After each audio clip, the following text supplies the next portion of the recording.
Hello, everyone, and welcome again to another Teacher Joseph podcast. Well, this is carnival season, and I know that many of you around the world will be enjoying visiting the carnival. Many of you will know that the word carnival means to leave the meat or to say goodbye to the flesh. And that's because in history, you were required to give up eating meat for a time before Easter, or you were required to give up something at the time before Easter. This tradition of having a party before you had to sacrifice something is something which has continued through time. So even though people aren't very religious anymore, they still have this big party before the Easter season comes. The 40 days before Easter historically was a time when you shouldn't really be partying or enjoying yourself. And for some people today, it still means not eating meat.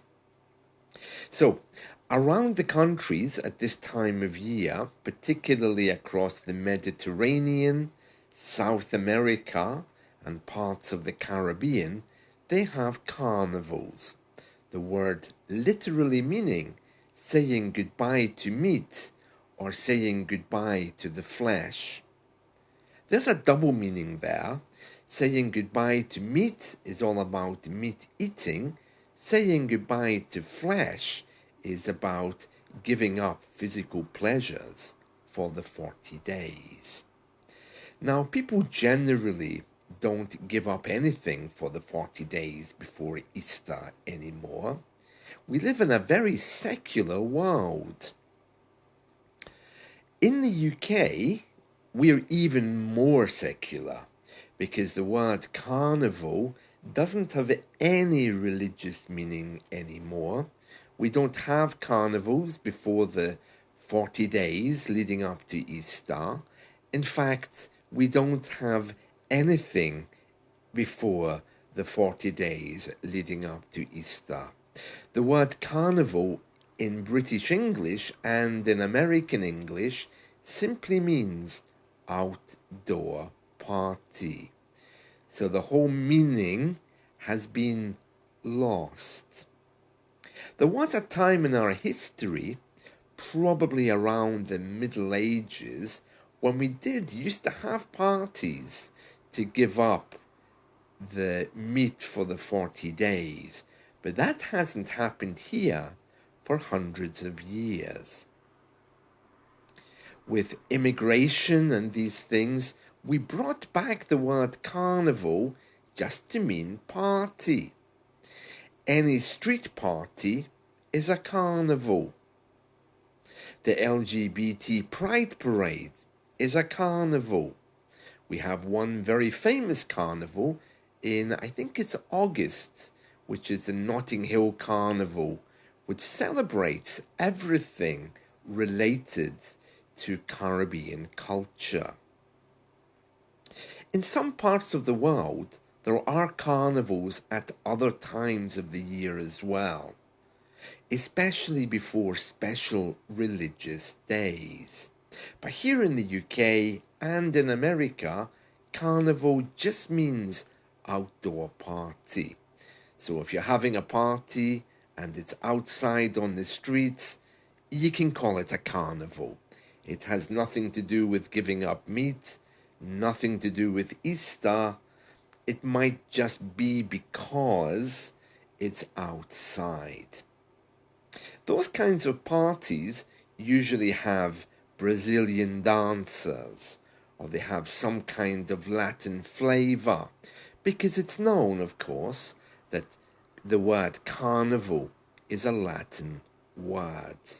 But here in the UK, a carnival can take place at any time, at any moment, and there's nothing about it which is related to anything older. I've been reading that some of the carnivals across Europe before the 40 days of Easter come are actually quite interesting because they involve wearing masks. Now, I don't quite know how the wearing masks became involved with carnivals, but it's very interesting. And you can see pictures of these masks everywhere. You're supposed to dress up for the carnival and wear masks. Some of the famous carnivals around the world are in Italy and Spain, and I've been looking at them online. Carnivals in the UK are just moments of celebration. There's no masks, and they usually have a theme with some Latin dancers, and that's all. If you are interested in this idea of carnival before Easter, I can tell you that here in the UK, the 40 days before Easter is known as Lent. Lent. Lent. It's the same as the past tense of the verb to lend, but is not in any way related to that verb. And I've no idea where that word came from. I would need to check. So the 40 days of Lent begin this Wednesday, and religious people will be observing that day by not eating meat. Anyway, let's move on, because when we go to a party or when we go to a carnival, we like to live it up. And the phrase live it up conveys the idea of having an exciting and very enjoyable time. When someone lives it up, they engage in activities that bring pleasure. That usually means parties, good food, drinks, and other delightful experiences. It's about celebrating life and making the most of special moments. For instance, if the kids go to a camp, they might decide to live it up by having a party while they're there. Or maybe if you go on a holiday and you go to the disco, you're living it up. So go ahead, live it up if you're enjoying the carnival. Now, I'm going to explain this phrase, live it up, with some music. Now, there's a song. There's always a song, isn't there, in my podcasts? And this song is called Live It Up. Live It Up. So we're going to go through the lyrics of this song. Just as we're doing that, I just want to begin by telling you that live it up can be used in many different grammatical constructions. He's going to live it up. He will be living it up as he's on a holiday. I haven't ever heard anyone use it in the past. While he was away, he lived it up. I haven't heard that, but in the future and in the present, it's a very common thing to say, to live it up. He'll be living it up on his holidays. Well, he deserves some time away to live it up. It just means to enjoy the party. So here we are, live it up, with a band called Mental as Anything. Now, this song, I believe, was from a movie, and you really have to listen to it, especially if you're having a sad day or you want some excitement while driving to work. I'm sure you know it. It's a very famous song, and I don't remember the movie that it came from. So the band, they're talking about a woman, and it looks like they are singing about this particular woman. If you can imagine a scenario, a woman at a party, and a man is inviting her to have a nice time at the party. So he says to her, "How can you see looking through those tears?" That's the tears in her eyes. "Don't you know you're worth your weight in gold?" Now, this is a lovely English idiom. If you say something is worth their weight in gold or worth its weight in gold, you're talking about the value. So it's a nice thing to say to your girlfriend or boyfriend today. Don't you know you're worth your weight in gold? And then it says, "I can't believe that you're alone in here. Let me warm your hands against the cold." A little bit creepy by today's standards, maybe. But anyway, we'll let him get close to her and then we'll see what he says, okay? So the next verse he says to her, "A close encounter with a hard-hearted man." So he's obviously referring to her previous relationship. And then he says, "Who never gave half of what he got." So what he's saying there is he didn't return the love you gave to him. Okay, he never gave half of what he got from you. And then he says, "That has made you wish that you'd never been born. That's a shame, because you've got the lot. You've got everything." Oh, nice song, isn't it? So he's being nice to her, presumably because he wants something. But anyway, and then he says in the chorus, "Hey, yeah, you with the sad face, come up to my place and live it up. You beside the dance floor," so he means standing beside the dance floor, "what do you cry for? Let's live it up." And then he uses some more lovely idioms to try to get her attention. He says, "If you smiled, the walls would fall down on all the people in this pickup joint." A pickup joint is a derogatory term for a place which is there for young people to meet each other for the sole purpose of enjoying physical pleasure.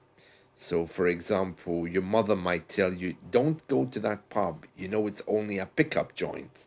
It's where men pick women up only for physical pleasure." Likewise, maybe people who go there aren't really nice people. So he's saying, if you smiled, the walls would fall down on all the people in this pickup joint. So neither of them are in a very nice place, are they? And then he says, "But if you laughed, you'd level this town." Level means to destroy, to completely knock everything down. "Hey, lonely girl, that's just the point." And so he's saying, smile, you change everything, basically. He's obviously being nice to her, isn't he? And then he says again, "Hey there, you with the sad face, come up to my place and live it up. You beside the dance floor, what do you cry for? Let's live it up." Very sad if she's standing in a disco alone, crying. Very sad. Anyway, then she says, or he says, "Just answer me the question why you stand alone by the phone in the corner and cry." Yeah, these were the days before cell phones, before mobile phones. Do you remember? If we were waiting for a date to come, we used to hang around the bar or at the phone, waiting to see if our lover would call to cancel or why they were running late. Yeah. And then he says the same thing again, that she's worth her weight in gold. And how if she smiled, the walls would fall down. And he repeats that again and again, okay? So those verses are simply repeated, and the chorus, of course, is, "Hey there, you with the sad face, come up to my place and live it up. You beside the dance floor, what do you cry for? Let's live it up." So a lovely song, a lovely song.